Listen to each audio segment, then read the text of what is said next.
ನಡೆದ ಭಾರತೀಯ ವಾಯುಪಡೆ ಏರ್ ಶೋ ವೇಳೆ 4 ಜನ ಉಸಿರುಗಟ್ಟಿ ಸಾವನ್ನಪ್ಪಿದ್ದಾರೆ.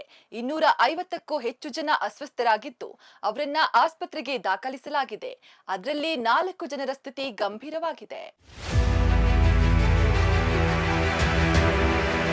ಚೆನ್ನೈನ ಮರೀನಾ ಬೀಚ್ನಲ್ಲಿ ಭಾರತೀಯ ವಾಯುಸೇನೆಯ 92ನೇ ವಾರ್ಷಿಕೋತ್ಸವದ ಪ್ರಯುಕ್ತ ಏರ್ ಶೋ ಆಯೋಜನೆ ಮಾಡಲಾಗಿತ್ತು. ಈ ವೇಳೆ ನಡೆದ ಏರ್ ಶೋ ವೀಕ್ಷಿಸಲು ತೆರಳಿದ್ದ 4 ಮಂದಿ ಪ್ರೇಕ್ಷಕರು ಸಾವನ್ನಪ್ಪಿದ್ದಾರೆ ಹಾಗೂ 250ಕ್ಕೂ ಹೆಚ್ಚು ಜನ ಅಸ್ವಸ್ಥರಾಗಿದ್ದು 4 ಜನರ ಸ್ಥಿತಿ ಗಂಭೀರ ಆಗಿದೆ. ಇವರ ಸಾವಿಗೆ ಹೀಟ್ ಸ್ಟ್ರೋಕ್ ಕಾರಣ ಎಂದು ವೈದ್ಯರು ಹೇಳಿದ್ದಾರೆ. ಇನ್ನು ಈ ಏರ್ ಶೋ ಕಾರ್ಯಕ್ರಮದಲ್ಲಿ ನಡೆದ ಕಾಲ್ತುಳಿತದಲ್ಲಿ 250ಕ್ಕೂ ಅಧಿಕ ಮಂದಿ ಸಿಲುಕಿ ಅಸ್ವಸ್ಥರಾಗಿದ್ದಾರೆ ಎನ್ನಲಾಗ್ತಾ ಇದೆ.